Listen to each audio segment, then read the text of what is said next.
Our Torah portion of the Shabbat is entitled Metzora. Metzora consists of chapters 14 and 15 of the book of Leviticus. The previous Torah portion, Tazria, was chapters 12 and 13. 12 is the shortest of all chapters in the Torah, and I propose that Tazria is the shortest of the 54 weekly portions altogether.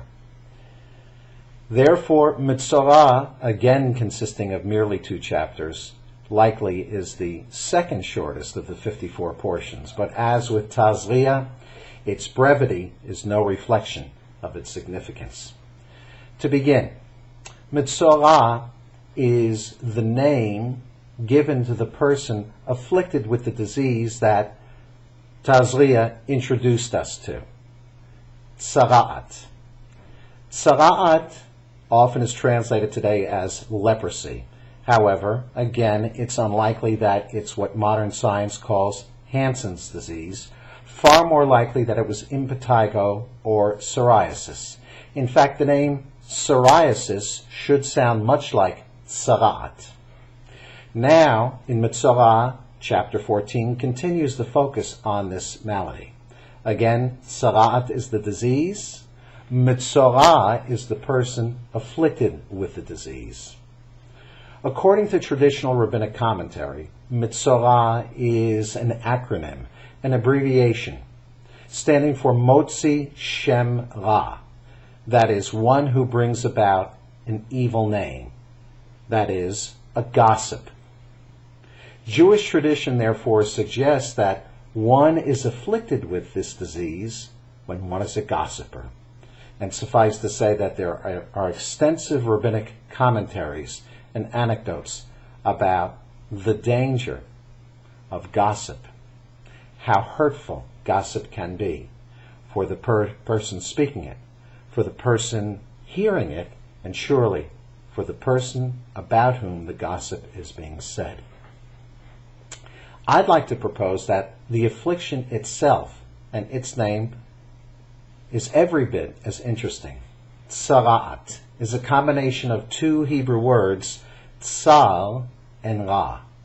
Tzal means narrow. Yiddish speakers know the word tsuris is the word for woe. When you have tsuris, you're in straits. You are in dire straits. You have woe. And tsuris is taken from this Hebrew word tzal. The second part of tzara'at is reish ayin ra, evil or bad. So tzara'at, this disease, is a combination of dire straits and evil or badness, which surely suggest altogether that tzara'at is a double dose of nasty. Chapter 15 turns the Torah's attention to a subject that, in context of world religious literature, is altogether amazing. I am well familiar with and have studied the New Testament. I've read the Bhagavad Gita, the I Ching. I've read sacred literature from Buddhism, from Taoism, from Confucianism, and I surely have read passages from the Quran. To the best of my knowledge, chapter 15 of Leviticus is utterly unique. The focus of chapter 15 is bodily functions, specifically female menstruation and male ejaculation. We might quickly jump to a conclusion that these aspects of bodily functions are sordid and far, far removed from the sacred. But Judaism, through this Torah portion and through chapter 15, is teaching us a subtle and beautiful lesson.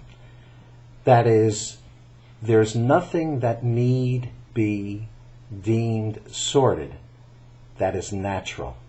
And in fact, implicit in the natural is the possibility for the sacred. Here now we come to Jewish sexual practices that in large part are derived from chapter 15 of the book of Leviticus.